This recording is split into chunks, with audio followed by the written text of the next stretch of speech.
صلی اللہ علی محمد صلی اللہ علیہ وسلم۔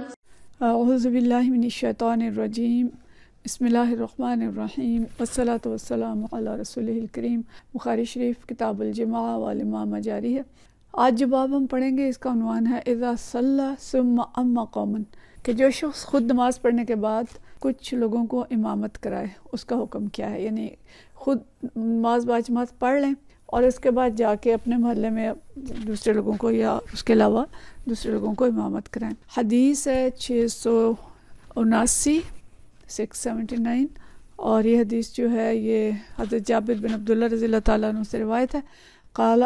فرماتے ہیں کان معاذ یصلی مع النبی صلی اللہ علیہ وسلم، حضرت معاذ بن جبل رضی اللہ تعالیٰ عنہ نبی کریم صلی اللہ علیہ وسلم کے ساتھ نماز پڑھتے تھے۔ ثم یأتی قومہ فیصلی بہم،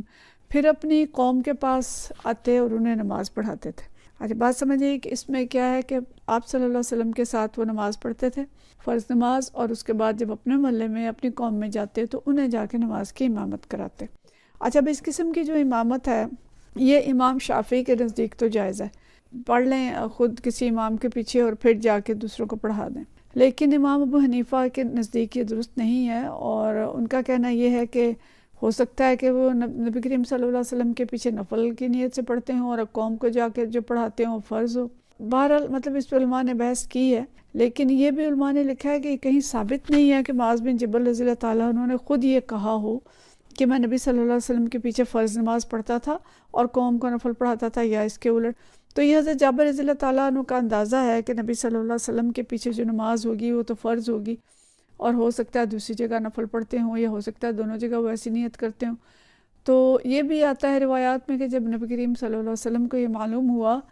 کہ یہاں بھی پڑھتے ہیں اور وہاں بھی جا کے پڑھاتے ہیں، تو پھر آپ صلی اللہ علیہ وسلم نے اس سے منع فرما دیا تھا۔ اور تیسرا جواب اس کا یہ بھی دیتے ہیں کہ ایک وقت تھا کہ جب ایک دن میں 2 دفعہ بھی نماز باجماعت پڑھی جا سکتی تھی، کہ کوئی ایک جگہ پڑھ لے پھر دوسروں کو پڑھا دے، لیکن بعد میں اس کی ممانعت ہوگی تھی۔ واللہ عالم کے جو صحیح بات ہے وہ کیا ہے، لیکن یہ حضرت جابر رضی اللہ تعالیٰ عنہ کا قول ہے۔ اگلا باب ہے باب من اسمع الناس تکبیر الامام، کہ جو شخص لوگوں کو امام کی تکبیر سنائے، یعنی مکبر بنے۔ مطلب یہ ہے کہ بہت زیادہ لوگ ہیں اگر، اور امام کی آواز پہنچ نہیں سکتی پیچھے تک، تو وہ کیا کرے کہ کوئی شخص مکبر ہو جو اونچی آواز میں تکبیر پڑھے اور لوگوں تک آواز پہنچے۔ آج کل تو لاؤڈ سپیکر استعمال ہوتے ہیں اور اس کے ساتھ آواز دور تک پہنچ جاتی ہے، لیکن پھر بھی ہم دیکھتے ہیں کہ حرم شریف میں جب لاکھوں لوگ ہوتے ہیں حج کے موقع پہ، اور اس کے علاوہ بھی رمضان میں بھی، تو امام کی آواز پوری طرح سے نہیں آتی، اور مکبر ہوتا ہے جو پیچھے تکبیر کہتا ہے، اور لوگ جو ہیں اس کی تکبیر کو اسی کا ہی اتباع کرتے ہیں اور اسی کے ساتھ نماز پڑھتے ہیں۔ تو اسی چیز کے بارے میں یہ ذکر ہے۔ اچھا اس میں جو حدیث لائے ہیں امام بخاری، وہ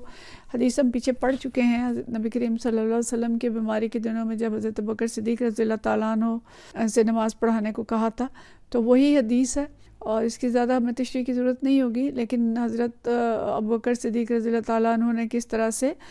مکبر کا کام کیا تھا کہ وہ تکبیر کہتے تھے اور لوگ ان کے پیچھے ان کی اقتداء کرتے تھے۔ حدیث ہے 680، اور حضرت عائشہ رضی اللہ تعالیٰ عنہ روایت ہے عن عائشہ قالت، حضرت عائشہ رضی اللہ تعالیٰ عنہ فرماتی ہیں لما مرض النبی صلی اللہ علیہ وسلم مرضہ الذی مات فیہ، کہ جب نبی کریم صلی اللہ علیہ وسلم کے وہ بیماری لاحق ہوئی جس میں آپ کی وفات ہوئی تھی، اتاہ بلال یؤذنہ بالصلاۃ، تو حضرت بلال آپ کو نماز کی اطلاع دینے کے لیے حاضر ہوئے۔ فقال امروا ابا بکر فیصلی، تو آپ نے فرمایا کہ ابو بکر سے کہیں کہ وہ نماز پڑھائیں۔ قلت ان ابا بکر رجل اسیف، کہ حضرت بکر جو ہیں وہ تو بہت رقیق القلب ہیں، یقیم مقامک یبکی فلا یقدر ولا قراءت، کہ وہ تو جب آپ کی جگہ پہ کھڑے ہوں گے تو رونے لگیں گے اور قرات نہ کر سکیں گے۔ قال امروا ابا بکر فلیصلی، پھر آپ صلی اللہ علیہ وسلم نے فرمایا کہ ابو بکر سے کہیں کہ وہ نماز پڑھائیں۔ فقلت، تو کہتی ہے میں نے کہا مثلہ، ویسے ہی کہا جیسے پہلے جواب دیا تھا۔ فقال فی ثالثۃ و رابعۃ، کہ آپ نے پھر تیسری دفعہ یا چوتھی دفعہ بھی یہی فرمایا کہ ان سے کہیں کہ نماز پڑھائیں۔ انکن صواحب یوسف، کہ آپ لوگ تو یوسف علیہ السلام کی جو عورتیں تھیں ان کی طرح سے کر رہی ہو۔ مرو ابا بکر فلیصلی، حضرت بکر سے کہو کہ نماز پڑھائیں۔ فصلی وخرج النبی صلی اللہ علیہ وسلم یحادی بین رجلین، تو حضرت ابوبکر صدیق نے نماز شروع کر دی اور نبی صلی اللہ علیہ وسلم دو آدمیوں کے سہارے تشریف لے گئے، کأنی انظر الیہ یخط برجلیہ الارض، یہاں تک کہ وہ کہتی ہیں کہ بھی دیکھ رہی ہوں کہ آپ صلی اللہ علیہ وسلم کے پاؤں مبارک سے زمین پہ جو نشان ہے وہ لگ رہے ہیں، خط کھینچ رہا ہے، یعنی پاؤں رگڑتے ہوئے جا رہے تھے۔ فلما رآہ ابو بکر ذهب يتأخر، کہ جب ابوبکر صدیق رضی اللہ تعالیٰ عنہ نے دیکھا تو پیچھے ہٹنے لگے، فاشار الیہ ان صلی، تو آپ صلی اللہ علیہ وسلم نے اشارہ کیا کہ نماز پڑھائیے، فتأخر ابو بکر رضی اللہ عنہ، اور لیکن ابوبکر صدیق جو تھے وہ تھوڑا پیچھے ہٹ گئے، وقعد النبی صلی اللہ علیہ وسلم الی جنبہ، آپ صلی اللہ علیہ وسلم ابوبکر کی ایک جانب بیٹھ گئے، ابو بکر یسمع الناس التکبیر، اور ابوبکر رضی اللہ تعالیٰ عنہ لوگوں کو آپ کی تکبیر پہنچاتے تھے، کہ یعنی آپ صلی اللہ علیہ وسلم تکبیر کہتے تھے، نماز پڑھا رہے تھے، اور حضرت ابوبکر صدیق اونچی آواز میں آپ کے پیچھے تکبیر کہتے تھے۔ تابعہ محاذر عن الاعمش، محاذر نے اعمش سے روایت کرنے میں عبداللہ بن داؤد کی مطابقت کی ہے۔ تو مطلب یہ ہے اس حدیث سے کہ اگر لوگ زیادہ ہیں اور امام کی آواز کسی وجہ سے نہیں پہنچ سکتی تو مکبر کا انتظام کیا جا سکتا ہے، ایک سے زیادہ بھی مکبر ہو سکتے ہیں اور ایک بھی ہو سکتا ہے، تو جیسے حج میں بھی ہم دیکھتے ہیں، حرم میں بھی، عام حالات میں بھی ہم دیکھتے ہیں کہ مکبر ہوتا ہے جو اونچی آواز میں تکبیر کہتا ہے، اور لوگ سڑک پہ بھی نماز پڑھ رہے ہوتے ہیں، دور دور تک جماعت ہوتی ہے جہاں پہ امام کی آواز پوری طرح سے نہیں پہنچ سکتی، لیکن مکبر جو ہے وہ کھڑا کیا جا سکتا ہے اور اس کے ذریعے سے پیچھے تک لوگ ان کی اقتداء کر سکتے ہیں۔ اگلی حدیث بھی اسی نوعیت کی ہے، اور اس باب کا عنوان ہے الرجل یأتم بالامام، کہ کوئی شخص امام کی اقتداء کرتا ہے، وَيَأْتُمُ النَّاسُ بِالْمَأْمُومِ، اور لوگ اس مقتدی کی اقتداء کرتے ہیں۔ نبی صلی اللہ علیہ وسلم کا قول لائے ہیں یہاں پہ کہ آپ صلی اللہ علیہ وسلم نے فرمایا تمو بھی، کہ میری اقتداء کرو، وَلْيَأْتَمَّ بِكُم مَّن بَعْدَكُم، اور بعد والے تمہاری اقتداء کریں۔ مطلب یہ کہ ایک شخص امام کی اقتداء کرتا ہے اور لوگ اس مقتدی کی اقتداء کرتے ہیں، جیسے صفیں دور تک لگی ہیں اور ہو سکتا ہے بجلی نہ ہو یا آواز اتنی نہ ہو، لاؤڈ سپیکر نہ ہو، جیسے نبی صلی اللہ علیہ وسلم کے دور میں نہیں تھا، تو پھر لوگوں تک تو امام کی آواز نہیں پہنچے گی، تو کیا کریں؟ اس کی صورت یہ ہے کہ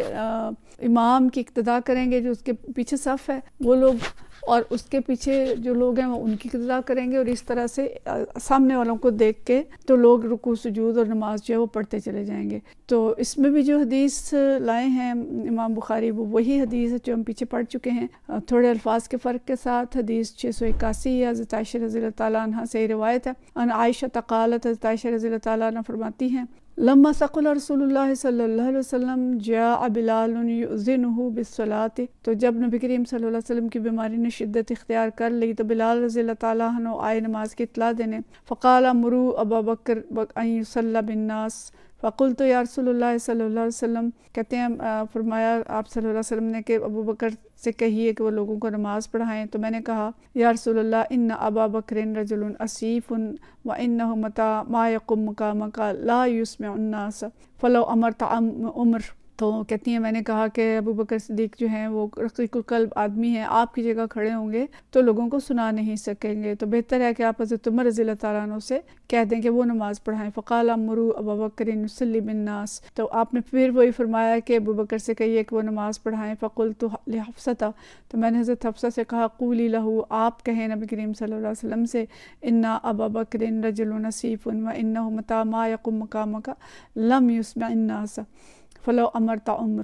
تو آپ کہہ دیں کہ بھی حضرت ابو بکر جو ہیں وہ رقیق القلب ہیں اور آپ کی جگہ کھڑے ہو کے لوگوں کو نہیں سنا سکیں گے، تو آپ حضرت عمر سے کہیں کہ وہ نماز پڑھا دیں، تو انہوں نے کہہ دیا، تو قال آپ صلی اللہ علیہ وسلم نے فرمایا ان کننا لانتن صواحب یوسف مروا ابا بکر ان یصلی بالناس، تم صواحب یوسف کی طرح ہو، حضرت ابو بکر سے کہو کہ وہ نماز پڑھائیں۔ فلما دخل فی الصلاۃ، جب ابو بکر نے نماز شروع کرا لی، وجد رسول اللہ صلی اللہ علیہ وسلم فی نفسہ خفۃ، تو آپ صلی اللہ علیہ وسلم کو اپنی طبیعت کچھ ہلکی محسوس ہوئی، فقام یحاد بین رجلین، تو آپ صلی اللہ علیہ وسلم دو لوگوں کا سہارا لے کے اٹھ کے چلنے لگے، ورجلاه تخطان فی الارض، اور آپ کے پاؤں کے نشان لکیریں کھینچتے تھے زمین پہ، حتی دخل المسجد، یہاں تک کہ آپ مسجد میں داخل ہوئے۔ فلما سمع ابو بکر حسہ، جب حضرت بکر نے احساس کیا، انہیں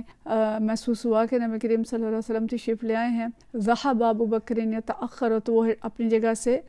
پیچھے ہٹنے لگے، فأومأ الیہ رسول اللہ صلی اللہ علیہ وسلم، تو آپ صلی اللہ علیہ وسلم نے اشارہ کیا، فجاء رسول اللہ صلی اللہ علیہ وسلم حتی جلس عن یسار ابی بکر، تو آپ صلی اللہ علیہ وسلم تشریف لے آئے اور حضرت ابو بکر کے بائیں جانب بیٹھ گئے۔ فکان ابو بکر یصلی قائما، ابو بکر کھڑے ہو کر نماز پڑھا رہے تھے، وکان رسول اللہ صلی اللہ علیہ وسلم یصلی قائدا، اور آپ صلی اللہ علیہ وسلم بیٹھ کر نماز پڑھا رہے تھے۔ یقتدی ابو بکر بصلاۃ رسول اللہ صلی اللہ علیہ وسلم، ابو بکر رضی اللہ تعالیٰ عنہ نبی کریم صلی اللہ علیہ وسلم کی نماز کی اقتدا کر رہے تھے، والناس مقتدون بصلاۃ ابی بکر رضی اللہ عنہ، اور لوگ ابو بکر رضی اللہ تعالیٰ عنہ کی نماز کی اقتدا کر رہے تھے۔ تو یہ حدیث اس بات کا جواز ہے